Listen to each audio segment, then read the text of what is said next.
Numéro 5. Le SWE815 d'Alpine est un bon caisson de basse pour débuter avec plusieurs options intéressantes. C'est un modèle amplifié, avec un haut-parleur de 8 pouces, capable de supporter jusqu'à 100 Watts RMS, avec une réponse en fréquence de 34 à 1,5 kHz. Les dimensions sont de 288 en largeur, 291 en hauteur et 253 en profondeur. De manière pratique, il y a un insert en velcro qui nous permet de transformer le subwoofer d'un basse réflexe à une boîte fermée, pour une plus grande polyvalence d'utilisation. Vous pouvez également connecter la télécommande filaire, pour contrôler le gain des basses et d'autres paramètres. Vous pouvez voir le prix de cet article en cliquant sur le lien dans la description.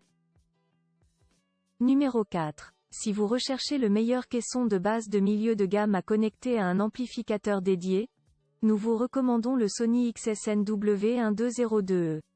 Avec ce modèle, vous pouvez gérer jusqu'à 300 watts de puissance d'entrée, et obtenir un son de basse détaillé et précis, avec beaucoup de sorties pour remplir l'intérieur de la voiture avec un volume de musique. Ce qui ressort le plus, au premier coup d'œil, c'est la forme du haut-parleur, qui, au lieu d'être parfaitement circulaire comme d'autres subwoofers, est construit avec une conception pentagonale pour aider à maintenir le haut-parleur plus serré, et ainsi créer des basses plus précises sans beaucoup de boom. Vous trouverez le lien avec le prix de ce produit au bas de la description vidéo.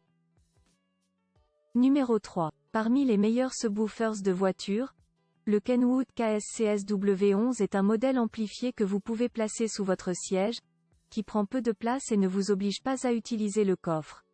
Il permet d'augmenter la puissance de sortie des haut-parleurs standards, afin d'obtenir une meilleure amplification et une meilleure couverture des basses. Vous ne pouvez pas vous attendre à un son extrêmement immersif, autant que des subs plus grands, et la puissance maximale n'est que de 150 watts, donc vous ne pouvez pas l'utiliser à des niveaux très élevés. Ses dimensions sont de 190 par 70 par 280 mm, et son poids est de 2,8 kg. La réponse en fréquence est de 35 à 150 Hz et une télécommande filaire permet de contrôler le volume, la coupure de fréquence et la phase. Si vous voulez connaître le prix de ce produit, cliquez sur le lien dans la description. Numéro 2. La réponse en fréquence est de 35, 120 Hz. Une couverture remarquable pour un petit haut-parleur de 8 pouces. La puissance est assez bonne, avec un son bien présent et sans distorsion même lorsque l'on approche du volume maximum. La beauté des subwoofers sous le siège, lorsqu'ils sont bien conçus et construits, est qu'ils peuvent transmettre une grande sensation car ils sont plus proches du siège du conducteur qu'un subwoofer que vous mettriez dans le coffre. Les basses viennent directement de sous le siège et la sensation est très agréable. En ce sens, le JBL Bass Pro SL offre une expérience qu'aucun autre subwoofer de sa catégorie ne peut atteindre. Si vous êtes intéressé par cet article, vous trouverez le lien dans la description.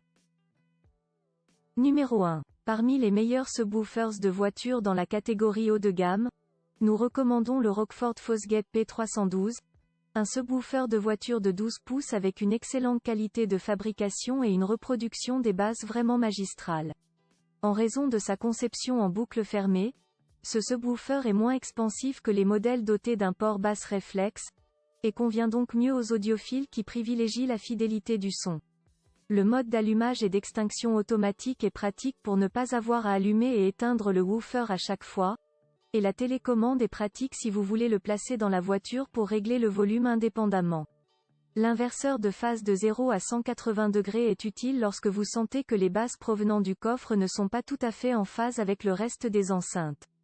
Achetez ce produit avec le lien dans la description.